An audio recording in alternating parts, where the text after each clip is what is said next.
Chers internautes, bonjour, ravi de vous retrouver pour Dr Good, l'hebdo, l'émission qui va essayer de vous faire du bien, de parler de santé positive, de façon détendue, avec la team Dr Good, dans laquelle on puise de temps en temps des experts, ce qu'on appelle des talents sur le web. Et aujourd'hui, il va être question d'un voyage en terre méconnue. Je sais, c'est drôle. On le désignait autrefois comme la flore intestinale. Aujourd'hui, on appelle ça le microbiote. C'est tout ce qu'il y a à l'intérieur de notre tube digestif, qui, vous le savez peut-être, est considéré aujourd'hui comme notre deuxième cerveau. Il y a presque autant de neurones que dans notre encéphale. Donc, on va essayer d'en parler aujourd'hui et d'essayer de mieux comprendre pourquoi notre ventre abrite autant de choses qui concernent notre immunité, un sujet dont on a beaucoup parlé bien sûr avec le Covid, pendant le confinement, cette immunité qui nous a permis pour certains d'échapper au coronavirus, pour d'autres malheureusement qui a entraîné des complications très graves. On va parler du ventre et de son rapport avec l'immunité. On va parler de ça avec le docteur Philippe Godberge qu'on va accueillir dans quelques instants. Mais d'abord, un petit détour par les membres de la team Dr Good qui sont là ce soir. Emmanuel, bonjour. Bonjour. Emmanuel Horn, je rappelle que tu es coach de vie. Voilà, c'est coach de vie. C'est un métier qui consiste finalement, avec ton sourire, à faire comprendre aux gens que tout va bien, que même quand tout va mal, tout peut aller bien. Hein, à peu près. Et aujourd'hui, tu vas nous parler des émotions. Exactement. Je vais vous parler des émotions qui nous mettent parfois dans tous nos états. Et donc, comment on les gère, quoi. Comment on les gère.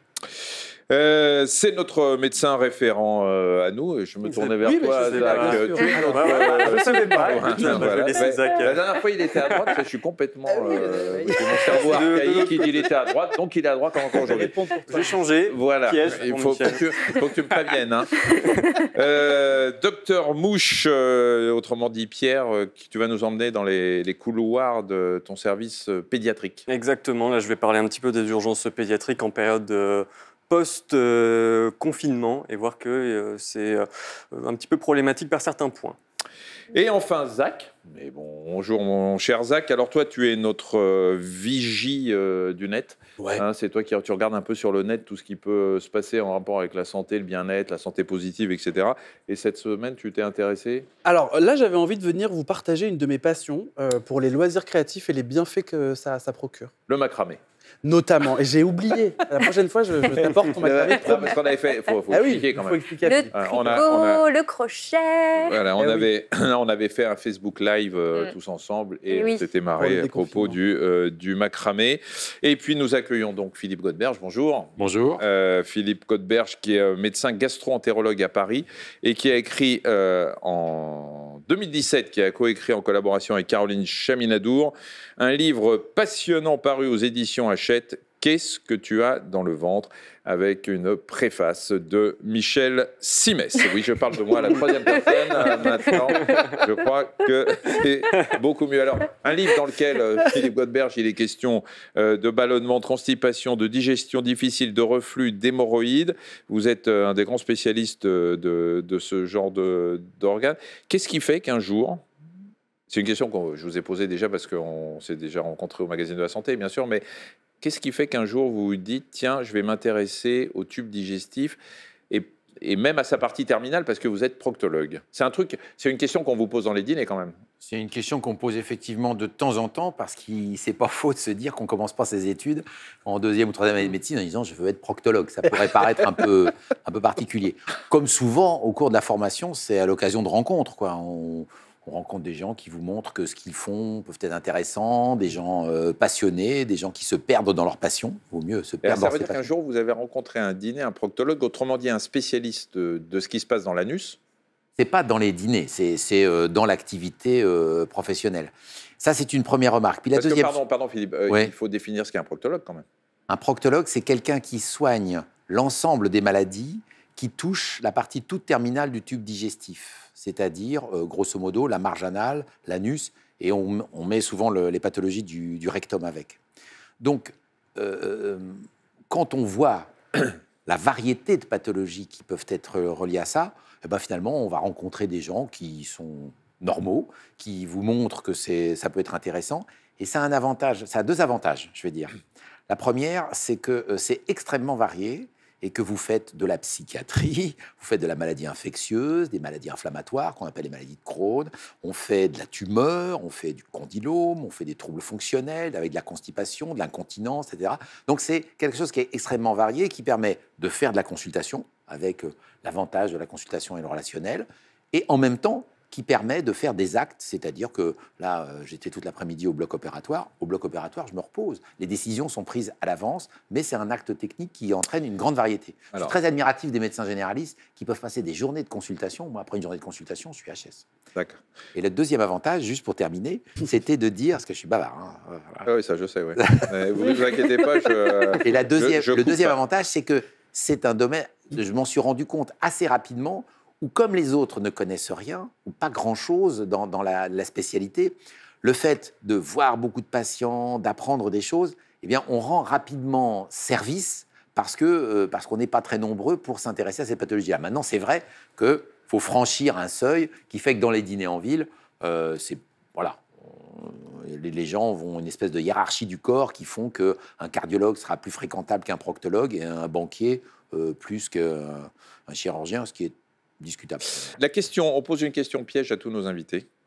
Sur le mode faites ce que je dis, pas ce que je fais. Tout à l'heure, j'aurais dû vous accueillir en vous demandant comment allez-vous, cher ami, et vous allez nous expliquer ce que ça veut dire, comment allez-vous, d'où ça vient. Originellement, l'expression complète, c'était comment allez-vous à la selle, c'est-à-dire que avant le XVIe siècle, où les inhibitions relationnelles n'étaient pas les mêmes, les gens pouvaient parler beaucoup plus facilement de leur transit, et avec un bon sens, disaient que quand tout fonctionne bien, le transit aussi fonctionne bien. Et donc l'expression des comment vas-tu, c'est comment y vas-tu, comment vas-tu aux toilettes, et comment va ton tube digestif? S'il va bien, c'est que je suis content pour toi. Et heureusement, on a gardé que le début de la phrase aujourd'hui pour se saluer. Alors, un petit quiz pour nos amis, lesquels vous répondrez. Philippe Godberge, la surface contact de notre intestin représente la superficie d'une table de ping-pong, d'un court de tennis ou d'un stade de foot. Alors attention, il y a un piège parce que la surface contact, ça veut dire il y a beaucoup de villosité, c'est-à-dire des replis dans l'intestin. Donc une fois qu'on a tout étalé, ça représente quoi? Ping-pong, tennis ou foot? Je pense que c'est foot. Foot? Ouais. Tennis. Moi, je l'ai eu une fois dans un apéricube. Je pense que c'est tennis. Dans un apéricube. Ouais, dans un petit apéricube. C'est les carambars, les blagues carambars. Ah ouais. Philippe Godberge. Ouais, alors le terrain de foot, c'est vraiment extrêmement grand. Même tout replié, ça fait beaucoup. Donc, ce qui est intéressant de voir, c'est que la surface de contact, elle peut être importante, parce que finalement, ce que l'on voit, c'est la peau, et ça ne fait que 2 mètres carrés. Après, il y a la respiration, qui peut paraître, la surface pulmonaire est effectivement extrêmement importante, mais la surface la plus repliée qui présente finalement l'interface entre notre milieu intérieur, là où il y a le sang, là où il y a l'intérieur de notre corps, et le milieu extérieur, c'est effectivement le tube digestif qui présente un peu plus grand, qui présente un très très grand terrain de tennis. Très bien, donc c'est Emmanuel qui a remporté cette épreuve et donc on va rester avec toi. Avec Zach, je pense. Mais Zach aussi. Mais restons avec moi. Bien sûr. Ah oui, mais Zach, il l'a Aidé pas de l'apéricube, mais quand même. Avec le Zach, il avait triché. Donc, Comment ça, j'ai triché? Puis ça m'arrange parce qu'on va commencer par Emmanuel. Voilà, c'était une façon de dire, puisque tu as gagné, on va commencer par toi. Tu vas nous parler aujourd'hui d'un festival, mais pas vraiment un festival de musique. Hein. Et non, je vais vous parler du Festival des émotions. Parce qu'avec toute cette période d'épidémie que nous venons de traverser, nous avons été vraiment soumis à rude épreuve en termes d'émotions. Il y avait la peur du virus, bien sûr, pas mal de frustration et d'irritation avec le confinement et son enfermement, et puis les pétages de plomb du coup des uns et des autres. Donc on a vraiment été soumis à rude épreuve. Or, aujourd'hui, on n'apprend toujours pas à l'école le b.a.-ba de l'intelligence émotionnelle qui pourtant dans les études est reconnu aujourd'hui comme même le critère le plus important en termes de qualité de vie et de réussite. Et d'ailleurs, on parle de quotient intellectuel, ça tous les gens connaissent, mais le quotient émotionnel est très peu connu et pourtant, plus ça va, plus on dit que c'est important dans la gestion de sa vie pour déjà reconnaître ses émotions. C'est ça qui n'est pas évident déjà, essayer de reconnaître ses émotions. Et oui, parce que souvent on n'a pas le langage des émotions et puis petit, enfant, quand on cherche à exprimer nos émotions et nos ressentis, très souvent on va être moqué ou jugé. Et donc, on va prendre le réflexe, finalement, de construire un peu des murs de protection et de se blinder par rapport à tout ça. Et donc, du coup, on perd l'accès à nos émotions et à la richesse de tous nos ressentis. Ça veut dire qu'on devient prisonnier de nous-mêmes, en quelque sorte. Oui, on devient complètement prisonnier de nous-mêmes et ça va demander un travail sur soi que de pouvoir peu à peu se réapproprier nos émotions. Alors, à ceci près que pour certaines personnes, l'enjeu sera de faire tomber ces remparts, ces murs de protection. Pour d'autres, l'enjeu peut être plus dans la canalisation des émotions parce qu'ils sont très émotifs, hypersensibles et que là, l'enjeu, ça sera plus de canaliser, effectivement. Alors, comment on fait? D'abord, il faut commencer par faire la paix avec ces émotions qui nous envahissent et les accepter, finalement. Oui, la première des étapes, ça va être de les accepter. Et c'est vrai que ce n'est pas toujours évident. Michel, imaginons, tu es accusé de quelque chose que tu n'as pas fait. La première des réactions, ça va être quoi?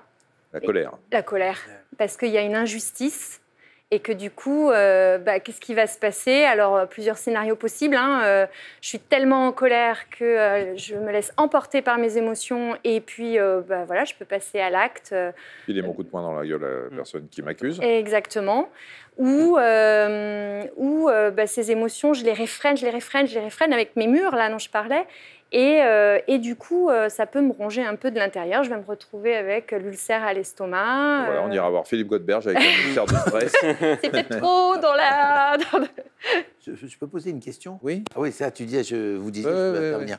Est-ce qu'il n'y a pas un risque un peu d'être normatif? C'est-à-dire en réfrénant les impulsifs et en stimulant les timides, est-ce qu'on ne tend pas finalement vers quelque chose d'assez uniforme? Linéaire. C'est un peu un mécanisme un peu orwellien. On lisse la personnalité. Voilà, c'est ça. C'est-à-dire finalement, est-ce qu'il vaut mieux pas se perdre dans ses émotions que perdre ses émotions, quoi. Donc c'était. Quand on est impulsif et qu'on apprend finalement à respirer, à prendre un peu de recul, on va développer une très belle affirmation qui, quelque part, au lieu de blesser l'autre, va porter.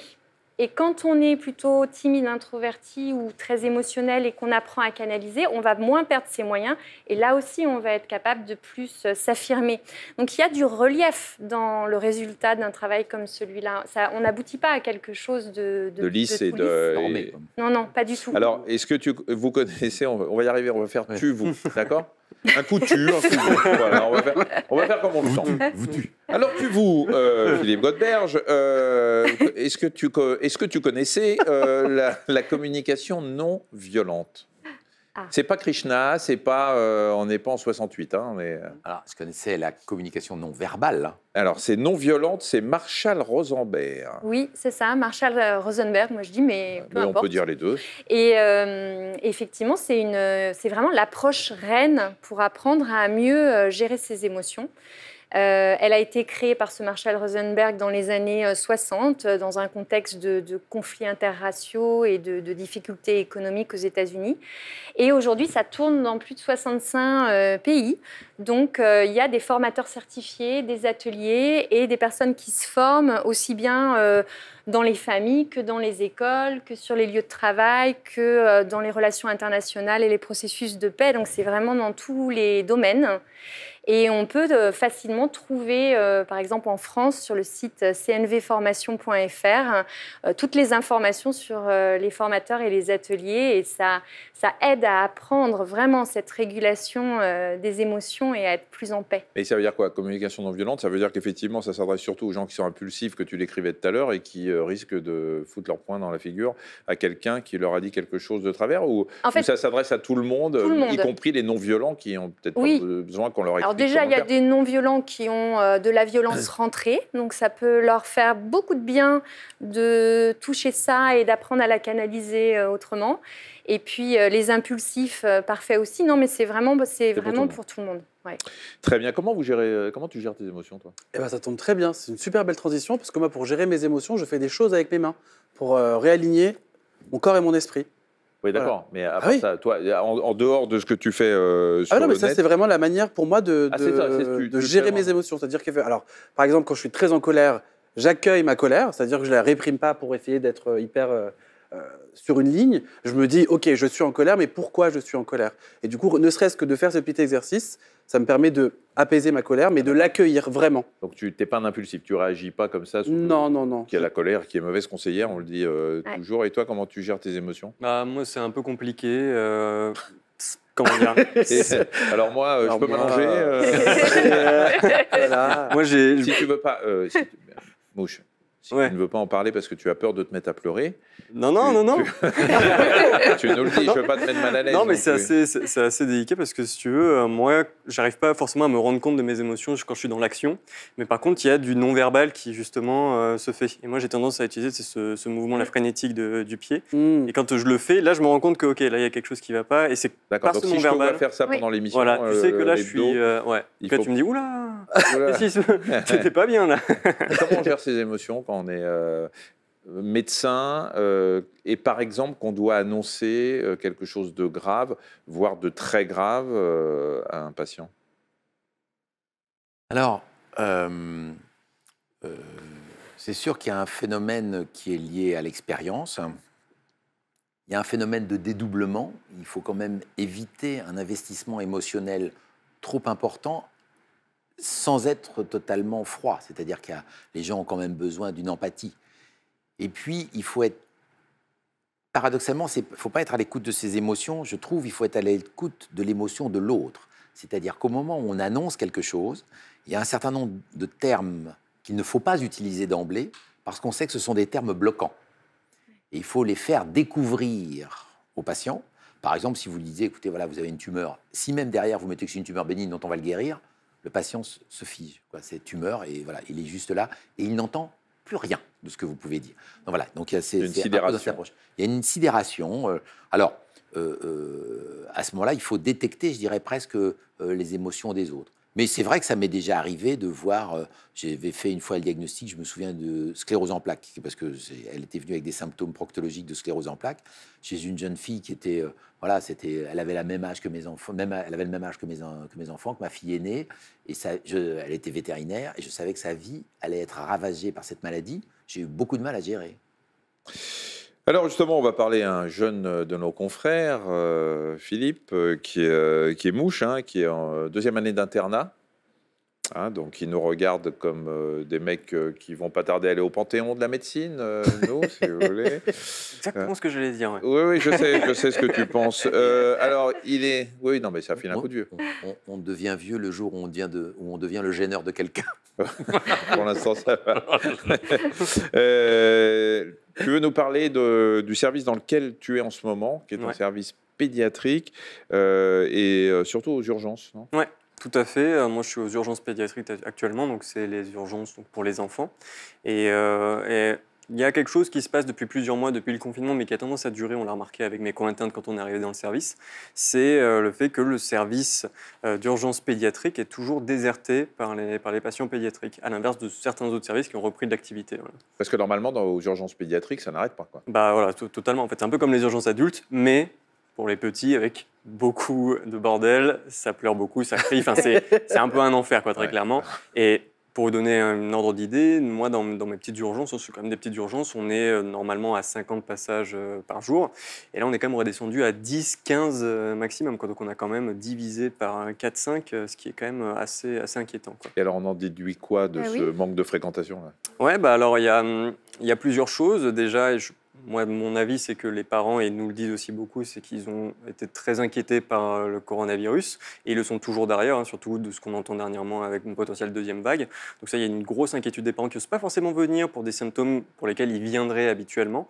Et puis il y a aussi le fait que vu que les enfants restent beaucoup plus à la maison, ils vont pas à l'école forcément, enfin là ça se met en place, mais ils vont pas à l'école, ils n'ont pas cette notion du coup de contagion, on appelle ça, c'est-à-dire de se retrouver avec d'autres enfants et du coup développer des infections pour lesquelles ils viendraient aux urgences, quoi.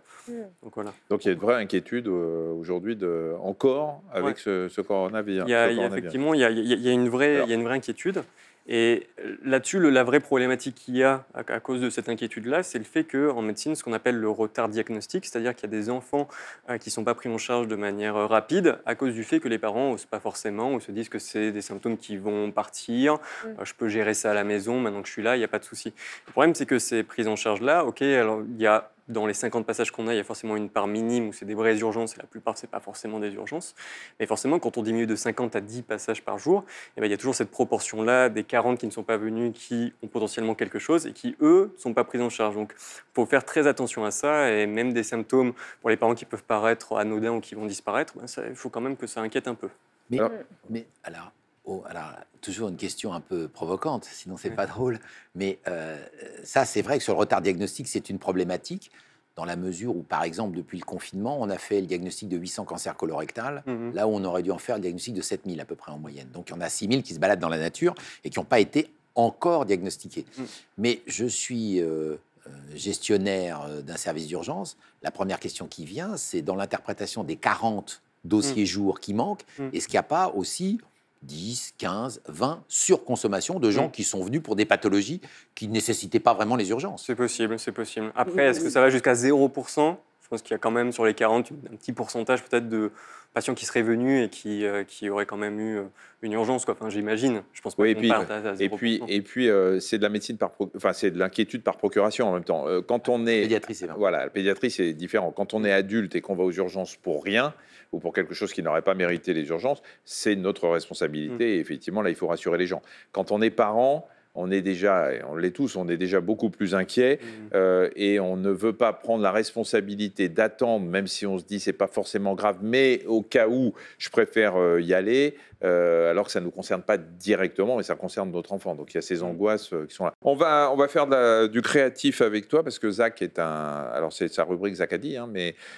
Zach est un créatif, c'est-à-dire que c'est le roi des doigts.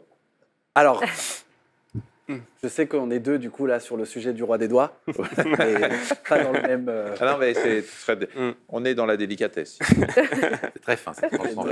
Mais il regarde aussi, hein. Il observe ses yeux aussi. Non, mais aujourd'hui, je vais vous parler des bienfaits des loisirs créatifs. Est-ce que vous en faites des choses avec vos mains? Du coup, sans jeu de mots, Philippe. Oui. Est-ce que vous faites des loisirs créatifs?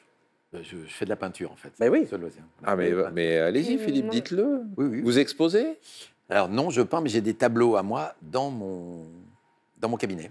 Les gens ne savent pas toujours, parce qu'en fait, l'une des façons d'apprendre la peinture, c'est de reproduire. Et je ne suis pas assez créatif pour imaginer des tableaux, et donc je reproduis. Donc il y a la Joconde dans votre cabinet, et les gens ne se demandent pas si c'est une reproduction. Non, mais une fois, j'ai eu un marchand de tableaux qui a regardé un tableau que j'ai au-dessus de ma tête, qui est une copie d'un marquet que j'ai fait, et qui regardait, et puis je voyais son regard qui montait sans arrêt vers le tableau, et j'ai vu passer successivement dans ses yeux, c'est un marquet. Purée, qu'est-ce que c'est que ce docteur qui a un marquet chez lui? Et troisième question, purée, combien il va me demander? Et après, là, quand j'ai vu qu'il se posait cette question-là, mais je lisais chez lui comme dans un livre, je lui ai dit, c'est une copie. Il m'a dit, oui, je finissais par m'en douter. J'ai senti rassuré. Est-ce que vous avez dit que c'était vous qui l'aviez fait? Oui, après il m'a demandé, je lui ai dit que c'était moi. Ouais. Faussaire. Ouais. C'est un faussaire. Du coup, j'ai le plaisir de vous annoncer que vous faites partie des 61% des Français qui ont le faire soi-même dans le sang. C'est quand même pas mal. Ouais. Et ils font quoi? Qu'est-ce qu'ils préfèrent, les Français? Moi, alors j'ai la réponse, mais c'est quoi votre top des loisirs créatifs? Mais la cuisine, c'est dedans? Ouais, ça compte. Cuisine la créative, cuisine, ça compte. ouais. Gros boom de la cuisine pendant le confinement. Jardinage, Jardinage, ça compte. Ouais. Couture, tricot, crochet, bien évidemment. Bricolage. Bricolage aussi, ça compte. Alors, bricolage, il y a vraiment une section bricolage. Là, moi, je viens vous parler de DIY, Do It Yourself, qu'on appelait à l'époque travaux manuels, qu'on a fait évoluer en loisirs créatifs et que maintenant on appelle Do It Yourself. Donc, c'est vraiment. Le bricolage, on a un manuel, en vrai. On doit suivre, il y a des clous et puis c'est tout, c'est comme ça. Ouais. Ça crée Alors pas, que, vraiment. exactement, on n'est pas très créatif quand on fait le du do it bricolage. yourself, vous l'imaginez. Ouais. Alors justement, oui, parce qu'on a mesuré un peu les effets des loisirs créatifs. Hein. Ouais, absolument. Oui, C'est ça, c'est ça. Eh oui, j'avais bien sûr. Eh oui, C'est oui. ça. Donc, Ben là, oui, c'est tu veux absolument nous en ça. parler ou Eh tu veux oui. que je te dise ce que tu dois Eh bien, dire tu peux. Eh ben non, eh ben non, mais on peut faire. On peut. C'est très bien. Voilà. J'allais oui. vous dire. C'est très bien. Merci Philippe. Au moins Philippe est là pour m'aider, pour me donner des vraies phrases à dire. Merci Philippe. Donc effectivement. Faire des loisirs créatifs, ça fait du bien, ça réduit le stress, ça permet de se concentrer. Ça a été utilisé notamment sur des thérapies pour les enfants atteints de TDAH. C'est le trouble du déficit de l'attention. De l'attention et de l'hyperactivité. Absolument. Donc en fait, le fait de leur donner par exemple une pelote de laine et des aiguilles à tricoter, ça les fait se focaliser uniquement sur cette activité. Et du coup, vraiment, on arrive à travailler beaucoup plus facilement avec eux. Donc vraiment, faites des choses avec vos mains. Et c'est Faites des intergénérationnel. Absolument. Que ce Oui. soit à la maison de retraite ou à l'école, ça nous permet, en tout cas, quand on est à la maison de retraite, de combattre l'ennui, notamment, l'engourdissement, toutes ces choses-là. Et quand on est enfant, j'ai pris des notes, bien évidemment, ça fait vraiment, ça perfectionne la coordination et la motricité des enfants, ça leur améliore le sens de la vue et ça leur développe la mémoire. Tout en ne pas oubliant, parce que c'est ce que je disais à Emmanuel un peu plus tôt tout à l'heure, moi, personnellement, quand je fais quelque chose de mes mains, à la fin, j'ai une véritable satisfaction, une estime de moi qui est beaucoup plus haute, une confiance en moi. Et en fait, rien que ça, je trouve que c'est dommage que la France entière ne vive pas ce moment de reprendre confiance en soi. Le même moment que toi. Ouais. J'aimerais vraiment que tout le monde Ouais. vive ça, quoi. Il y en a un qui fabrique et qui crée, hein, c'est notre ventre, notre abdomen. C'est là où se passe beaucoup de choses concernant notre immunité. Et avant d'en parler avec vous, on va avoir un petit état des lieux avec notre jeune médecin. Tout à fait. Donc, alors, l'immunité, qu'est-ce que c'est? L'immunité, c'est la capacité de l'organisme à se défendre, en gros.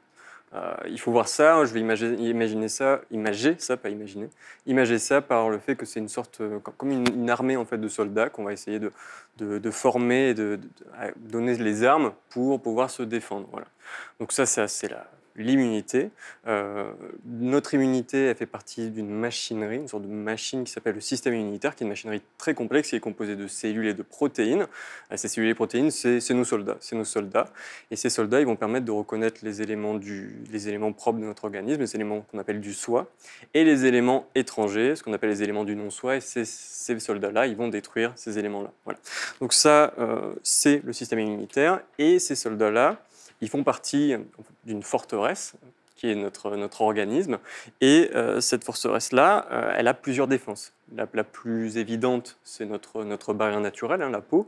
La peau à l'extérieur, les muqueuses à l'intérieur pour éviter que les germes, les éléments étrangers pénètrent dans notre organisme.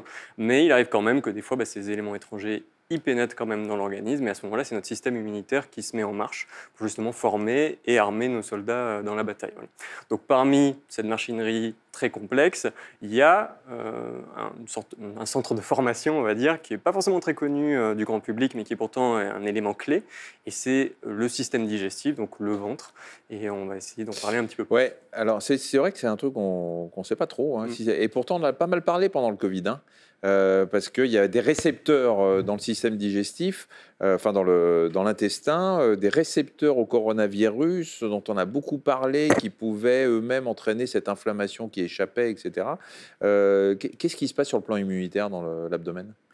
Alors, le tube digestif, comme on l'a dit tout à l'heure, est la plus grande surface de contact entre notre milieu intérieur, celui auquel on a accès en se coupant, malheureusement, et le milieu extérieur. Alors, c'est un milieu extérieur interne puisqu'il rentre, mais par exemple, si vous avalez un noyau de cerise, il va ressortir par en bas sans jamais avoir traversé le corps. C'est bien la preuve que le tube digestif en entier est le milieu extérieur. Et au sein de ce contact, il va rentrer en contact avec plein de choses favorables, les aliments, et il va rentrer en contact avec un nombre innombrable d'agents infectieux, dont le coronavirus, mais beaucoup de bactéries, des parasites, etc. Donc, dans cette forteresse, il y a des portes d'entrée, il y a des ponts-levis. Et donc, vous avez une concentration de ces globules blancs, qui sont majoritairement des lymphocytes, et qui sont concentrés à l'entrée. C'est donc tout ce que vous avez comme les amygdales. Hein, c'est juste une concentration très importante de lymphocytes pour accueillir ce qui va pouvoir arriver par la bouche et le nez. Donc, ça protège poumon, tube digestif. Et puis, vous en avez d'autres segments dans l'intestin, par exemple, à la jonction entre le petit intestin grêle qui fait 4 mètres et le gros intestin qui fait 1,20 m, dans lequel il y a beaucoup de bactéries, ce fameux microbiote, eh bien, il y a aussi de la même façon une grande concentration de ces lymphocytes. Mais 80% des cellules du système immunitaire sont localisées au niveau du tube digestif. Alors, qu'est-ce qui se passe? Ces globules blancs, en fait, ils ont effectivement la fonction de reconnaître ce qui est à soi et ce qui ne l'est pas. Et donc, a priori, ce qui ne l'est pas est a priori va être détruit, mais le système est très subtil, puisqu'il, lorsqu'il voit passer des aliments, il a la capacité de reconnaître et dit ça, c'est pas à moi, mais ça, il faut que je le supporte. Voilà. Et c'est aussi d'ailleurs une petite aparté, si on peut le faire, un certain nombre de gens ont des symptômes digestifs et se font doser des anticorps produits par ces lymphocytes contre tous les aliments, les arachides, les machins.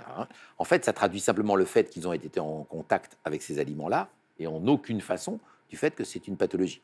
La seule chose qu'ils ont perdue, c'est 200 balles pour faire ces analyses, mais ça n'a pas d'intérêt en soi. Et on voit que la variété des anticorps qui sont faits est très différente, c'est-à-dire que vous, Michel, Jacques, Annie, Mouche, vous avez des anticorps qui sont dépendants de ce que vous avez mangé dans votre enfance, avec votre maman, par exemple. Mais par exemple, si on s'adresse à des populations comme les Amish, qui sont des groupes un peu plus intégristes quand même aux États-Unis, à Seattle. Voilà, ouais. Mais qui ont énormément, qui vivent vraiment au milieu des crucifères, des céréales, etc. Leur panel d'anticorps est extrêmement varié et plus varié. D'ailleurs, les enfants ont moins d'asthme, moins d'urticaire, tout ça. Et alors, qu'est-ce qui fait que ça peut se dérégler complètement notre système immunitaire digestif et ce système immunitaire est en lien avec le reste du système immunitaire aussi? Bien sûr, ils communiquent. Alors, la communication n'est pas encore complètement comprise. Mais ce que l'on sait, c'est qu'ils rentrent au contact parce qu'ils se glissent entre les cellules intestinales. Et pour que la cellule soit activée, on peut dire que la cellule a sur toute sa surface un certain nombre de serrures. Ces serrures vont servir pour reconnaître quelle est la cellule voisine, parce qu'il y a une clé qui vient se mettre dessus. Or, le Covid, effectivement, a une clé qui vient se fixer sur un certain type de récepteurs qui sont présents sur les cellules à l'intérieur des vaisseaux.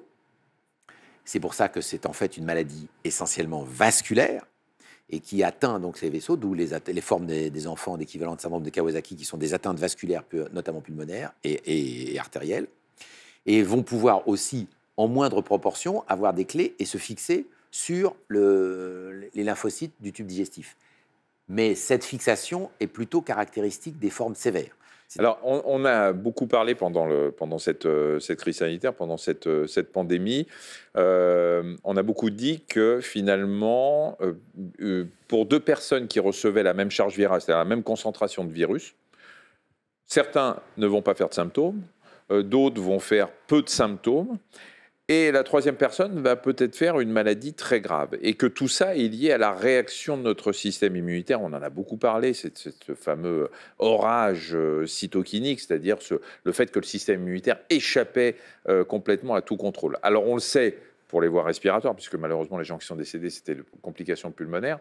Est-ce qu'on a une idée, est-ce qu'on a compris en quoi le système immunitaire de notre intestin pouvait jouer dans cet échappement, cette réaction excessive, ou même pourquoi certains étaient protégés plutôt que d'autres? La réponse honnête et claire, c'est actuellement on ne sait pas. On peut revenir un tout petit peu en amont parce qu'on utilise des mots de rage cytokinique, inflammation, immunité, et que ce n'est pas forcément des concepts qui sont évidents. Ce qu'il faut comprendre, c'est que pour se défendre, l'organisme va avoir besoin d'un signal et va faire à ce moment-là ce qu'on appelle la cascade inflammatoire. C'est-à-dire, il faut imaginer ça comme des dominos rangés, et il y en a une première qui pousse, et tous les dominos arrivent. Ça a un avantage, ça permet de développer une certaine spécificité, c'est-à-dire que je ne vais pas réagir de la même façon quand j'ai tel type d'aliment, une piqûre de guêpe, un toxique, un Covid ou une bactérie. Et deuxièmement, ça permet surtout d'amplifier le système. C'est-à-dire qu'à ce moment-là, on voit bien, si vous avez un domino qui en pousse 2, qui en pousse 4, etc., ça devient effectivement exponentiel. Et ça aboutit, le résultat ultime, c'est ce qu'on appelle la réaction inflammatoire. Inflammatoire, qu'est-ce que ça veut dire? Ça veut dire que c'est chaud, ça veut dire que c'est rouge, et ça veut dire que ça fait mal et que c'est gonflé. Voilà, c'est ça, la réaction inflammatoire. Un grand coup de soleil, c'est une inflammation cutanée qui est chaude, rouge, qui fait mal et qui est gonflée. Voilà.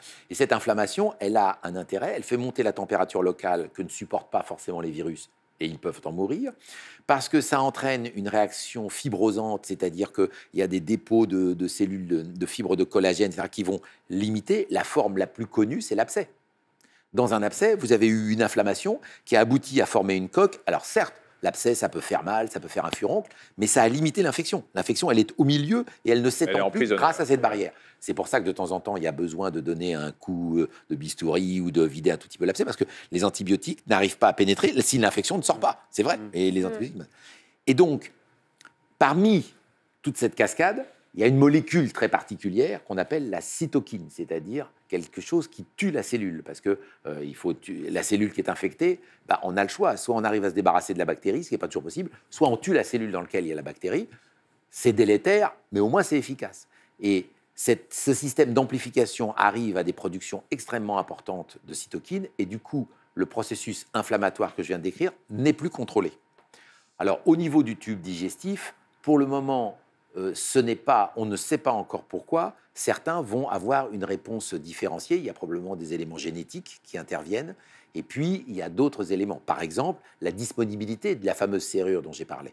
Les gens qui sont hypertendus ont beaucoup plus de ce récepteur que les autres. C'est pour ça que l'hypertension était un facteur de risque de maladie grave. Zach, Zach est allé faire un tour sur le net pour voir un peu ce que les gens disaient sur leur système digestif. Alors, je sais que c'est un thème, mais alors... très, très vaste. C'est incroyable ce que les gens aiment parler de leur constipation, de leur transit intestinal, de leurs maux de ventre. C'est probablement un des thèmes les plus traités en santé sur le net.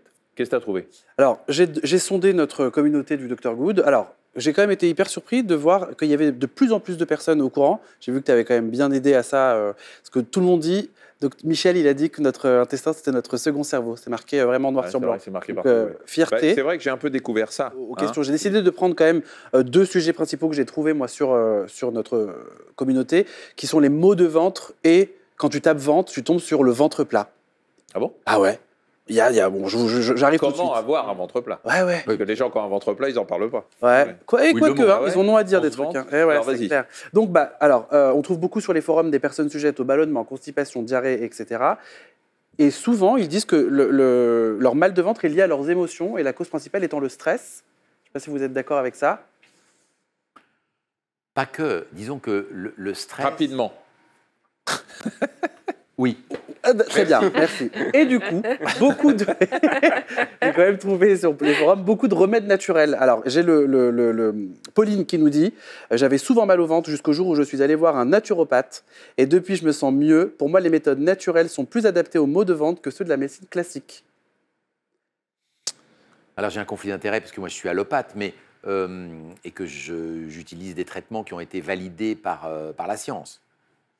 Une fois qu'on a dit ça, il faut reconnaître que ça ne résout pas tout et que des techniques, je ne dirais pas alternatives, mais complémentaires peuvent être utiles. Celles qui ont été validées, c'est l'hypnose. Oui. Il y a probablement la sophrologie, tout ce qui est relaxation, effectivement, qui intervient. Mais quand elle va voir son naturopathe, qu'est-ce qu'il fait? Il l'écoute. Il s'occupe d'elle et elle s'occupe de lui. Enfin, de son intestin, pas du naturopathe. Je ne veux pas le savoir. Mais du coup, on est dans un espèce de cercle vertueux où très souvent, on se retrouve avec des patients auxquels on dit, voilà, vous pouvez éventuellement avoir telle approche, mais si on leur donne des médicaments, ce n'est pas la bonne réponse. Et c'est vrai qu'ils n'ont pas tort. Ils se disent, je suis jeune, j'ai 60 ans, je suis jeune, je ne vais pas prendre des médicaments toute ma vie. C'est vrai. Et donc, la naturopathie, bien qu'elle n'ait aucune démonstration scientifique, peut probablement aider pas mal de gens. Et en tout cas, elle est sans risque dès l'instant où le diagnostic est certain. Merci pour Pauline. Et du coup, les médecines alternatives qui ressortent le plus sur Internet, ce sont l'ostéopathie pour soigner les maux de ventre, la naturopathie, la sophrologie et aussi la réflexologie. Donc, vous donniez ça aussi comme exemple. Oui, alors ça, là, on peut se faire des ennemis dans l'émission? Oui. Ah, on peut, je suis là pour ça, moi. Ouais. Ah, ouais. Bon, Alors, Zach, Mais- il nous dit ce qu'il se dit sur Internet. Il ne Voilà, dit pas je- qu'il Oui, est après, partisan, je vais essayer défend- de- il défend Sème, rien. hein, je vais essayer de gérer mes émotions. Ah ouais. Alors, la réflexologie, voilà, c'est basé sur des raisonnements. Ce qui se passe souvent, c'est que ce sont des médecines qui se parent des plumes du pan. C'est-à-dire qu'elles emploient un espèce de langage scientifique, une organisation, sans aucune démonstration. Mais ce n'est pas forcément pertinent, sauf pour celui qui l'utilise. C'est ça le problème, c'est que pour moi, ça ne va pas l'être parce qu'il n'y a pas de démonstration scientifique. Et les gens vont vous dire, mais chez moi, ça marche. Et d'ailleurs, souvent, ils nous disent, ah ben docteur, vous n'y croyez pas. Je dis, c'est pas une religion, je ne suis pas archevêque. Ça Donc, se défend, je suis voilà. tout à fait Et d'accord. donc, si pour vous, c'est pertinent, eh ben, faites-le. Mais dans le cas de la réflexologie, il faut avoir complètement conscience qu'il n'y a aucune démonstration. Et alors, le problème de l'ostéopathie, c'est que l'ostéopathie doit manipuler un organe normal, n'intervient pas de façon réglementaire sur des éléments pathologiques. Et c'est pareil, c'est comme le naturopathe. Bah, l'ostéopathe, il écoute, mais aller faire croire qu'en mobilisant des os ou des articulations, on va améliorer du tissu mou, j'ai un petit peu de mal. Et lorsqu'ils disent à certains de mes patients, vous avez une hernie hiatale, je vais vous la remonter, je vais vous la redescendre.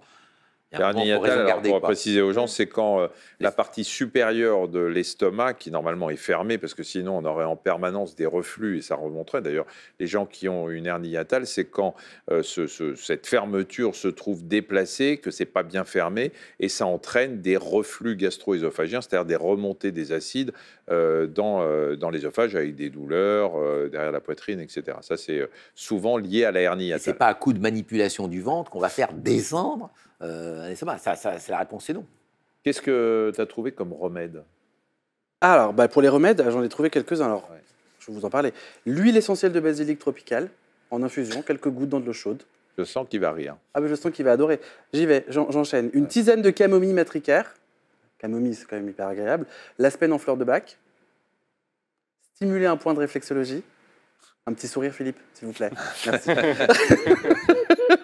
Quelques granules en homéopathie. Il va m'envoyer un coussin. Du charbon actif, de la levure de bière, une bouillotte chaude sur le foie et l'abdomen. Alors ça, les 3 dernières propositions sont probablement celles. Parce que ça, c'est juste validé par l'expérience. Tout ce qui est chaud, ça, en fait, ça intervient à un moment de pleine conscience où les gens se relaxent, etc. Ils sont occupés. Et ça, on l'a tous vécu. Hein. Je veux dire, à un moment, vous avez mal, vous avez tendance à vous mettre du chaud. Il y a même des gens qui disent, voilà, j'ai des symptômes digestifs lorsque je suis dans les courants d'air. Bon.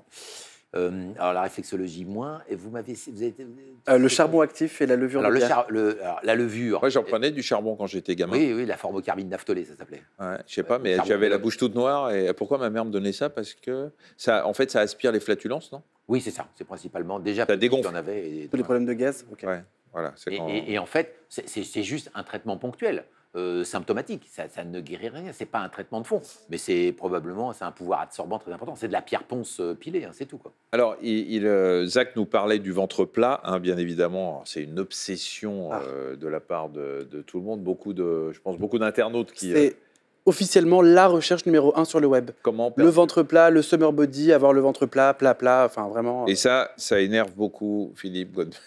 Comment réagit notre système digestif quand on essaye d'avoir le ventre plat, tous ces fameux régimes qui sont dénoncés en permanence? Alors, les régimes ont plusieurs inconvénients. D'abord, ils sont un peu orthorexiques, c'est-à-dire que lorsque les gens se figent, ils finissent par avoir des comportements d'existence qui sont uniquement ciblés sur la façon de manger, ce qu'ils mangent, etc. On ne peut pas considérer que ce soit un cadre de vie ou une bonne façon de gérer ses émotions que de se multiplier les contraintes. La deuxième chose sont souvent parfois carencés en termes vitaminiques, et c'est carencé en termes d'apport, parce que nos bactéries du tube digestif se nourrissent de ce qu'on leur apporte. Mhm. Donc, si vous leur apportez qu'une partie, il y a une partie de la population qui s'appauvrit. Et ça, cet appauvrissement quantitatif ou en variété, c'est pas très, très satisfaisant. Après, il y a des régimes, bien sûr, qui sont pas complètement absurdes. Alors- Mais le problème du ventre plat, c'est de savoir pourquoi on a un ventre qui est pas plat. Il faut prendre les choses à l'envers. Ouais. Et donc, on voit arriver des gens non sportifs, asportifs, on va dire, légèrement enveloppés, à ventre mou, en hyperlordose, c'est-à-dire donc le dos bien creusé et le ventre propulsé en avant, qui disent je ne prends pas d'eau gazeuse sauf une bière de temps en temps, 5 fois par semaine. Voilà. Ouais, Et parce qu'on et là, rappelle à ce que- moment-là, ils ont pas le ventre plat, mais Ils n'ont pas de muscles pour tenir le ventre. ils Ils n'ont pas bienvenue au club, d'abdominaux. quoi. Si on n'a pas d'abdominaux qui sont fins comme ça, bien évidemment, les intestins ne demandent qu'à sortir et à pousser. Vous connaissez le syndrome du boulanger? Affranchis-moi. C'est pas le syndrome du boulanger, c'est quand la brioche tombe sur la baguette. Alors, un mot quand même sur les fameuses intolérances. Vous l'avez évoqué tout à l'heure, ces fameux anticorps liés au fait qu'on consomme finalement plein de choses. Il y a une mode du sans gluten aujourd'hui. On a l'impression que la moitié de la population est intolérante au gluten. C'est vrai? Alors, vous avez une maladie rare, qui est la maladie cœliaque, qui se caractérise par le développement, dont tu parlais, d'anticorps, qui sont spécifiquement dirigés sur une composante qui est la gliadine, qui est une composante du gluten, et qui déclenche une maladie inflammatoire qui abîme la paroi de l'intestin grêle. Voilà. C'est une maladie sévère, c'est une maladie invalidante, dont le seul traitement connu à ce jour est de supprimer totalement le gluten, ce qui est un enfer. C'est compliqué, au point même que les associations de patients un peu punchy ont réussi à obtenir une petite compensation financière pour les gens à ça, pour pouvoir acheter de la nourriture sans gluten, parce qu'elle est en moyenne 10 à 15% plus chère. Alors ça c'est une chose. Ces gens-là, c'est assez rare, et malheureusement, des associations ont surfé sur le fait que le diagnostic n'était pas bien fait, que le corps médical n'a pas toujours été très performant sur le diagnostic de maladie cœliaque, en disant vous ballonnez, vous avez un peu de diarrhée, mais on s'en fout. Et en fait, non, les gens avaient une maladie cœliaque, les femmes n'avaient pas de règles, avaient du mal à avoir des bébés. Enfin bon, là, il faut déjà regarder la pierre dans son jardin. Maintenant, je vais me faire encore des ennemis, mais au point où j'en suis, c'est que vous êtes un industriel. Vous avez un produit que vous vendez X. Vous le vendez X plus 20% s'il est sans gluten. Qu'est-ce que vous faites? Vous fabriquez du sans gluten et vous en faites la promotion. Or, certaines associations de patients dits intolérants au gluten ne vivent que grâce aux subventions des industriels, qui eux jouent leur rôle. Les autres devaient servir de filtre et ils ne le font pas, et font la promotion de l'intolérance au gluten. Alors, ce qu'il y a de vrai, c'est que la richesse en gliadine des farines modernes n'a rien à voir avec des farines qui ont été fermentées. Si vous êtes intolérant au gluten, faites votre pain et vous verrez, il sera plus fermenté et il passera mieux. Et après, n'importe qui d'entre nous ici, même si on ne l'est pas, on vous fait manger là, une bonne grosse cuillère de farine blanche ou de gliadine, on va tous ballonner, on va être inconfortable. Et donc, dans la nourriture industrielle, on a effectivement une proportion importante de gens, parce que le gluten, ça intervient comme édulcorant dans plein de plats, qui le supportent moins. Mais ils peuvent en manger en petite quantité, en mâchant doucement, et en mangeant doucement et en mâchant bien. Il y a ça aussi, donc il y a plein d'autres paramètres. Est-ce que vous savez, là je pose la question à nos trois de la team, pourquoi des médecins britanniques en 2019 ont conseillé de ne pas utiliser son smartphone aux toilettes? Je ne savais pas que la lumière bleue avait une influence sur le transit. Non. C'est pas ça. C'est une question de position. Peut-être. C'est du qu'on se recroqueville. Non. On fait ça trop vite. On fait ça quoi? Le popo on fait son popo trop vite. Pourquoi Et faire? parce que je sais pas, peut-être on est hyper excité et du coup, je sais pas, j'essaie de. On reste trop longtemps. Justement. On reste trop longtemps. Ah oui, du coup, tu restes trop Comme vous longtemps. restez aux toilettes trop longtemps, vous restez assis dans une position qui faciliterait, d'après ces médecins, la dilatation des veines. Parce que donc les hémorroïdes, ce sont des veines qu'on a. Il ne faut pas que ça s'extériorise et que non, c'est ça. Enfin, on a des veines internes et des veines externes. Ce sont des vaisseaux. Ouais, ce sont des vaisseaux. Artères, veines, etc., qui servent à la fermeture intime de la partie terminale du tube digestif. Ils sont théoriquement là pour rester dans le canal anal, principalement. Et effectivement, la position, exactement. Voilà. Donc le fait de rester trop longtemps. En fait, fait que la totalité de la poussée et du poids est exactement dans l'axe du canal anal. Parce que quand on est debout, en fait, le canal anal, il est incliné et la pression s'exerce un peu comme, on va dire, sur un ressort, donc pas dans l'axe. Quand vous êtes assis sur les toilettes, en position, et en fait, la position s'effectue exactement dans l'axe du canal. Donc la manche de votre veste, elle est en position quasiment physiologique pour ressortir. Donc effectivement, ça développerait la maladie. Enfin, donc c'est pas une bonne idée de faire comme ça. Et il y a un deuxième élément, c'est que c'est l'un des accidents les plus classiques des smartphones. Ah oui, Le ça smartphone tombe. qui tombe dans les toilettes. Ouais. Non, c'est pas par là. C'est dans la Dans la poche poche, oui, dans la arrière. poche arrière, Vous ouais. baissez le pantalon, Pantalon. le truc, hop, Plat. directement. Oui, mais c'est énorme. Je ne sais plus les chiffres. Mais Ah non, c'est- non, mais c'est Le smartphone dans les toilettes, ah oui, c'est un grand accident, test. c'est un accident rare et grave.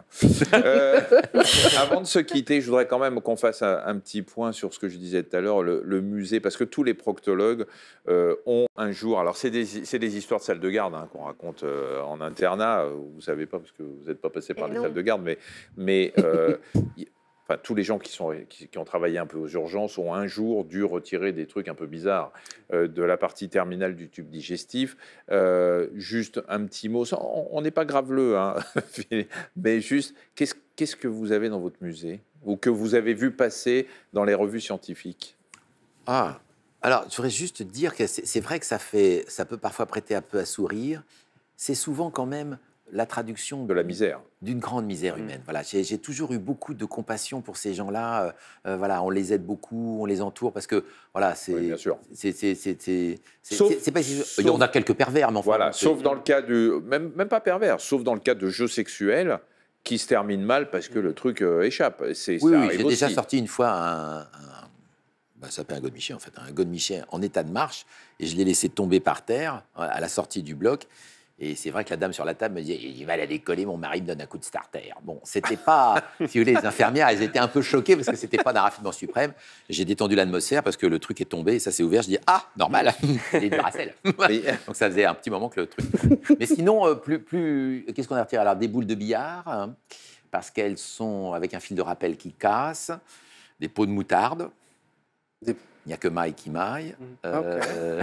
Un sponsor qu'on n'aura pas non plus. Non, mais- Ah, bah, Non, mais bon, bon, des flacons multiples et diverses, une ampoule électrique une fois.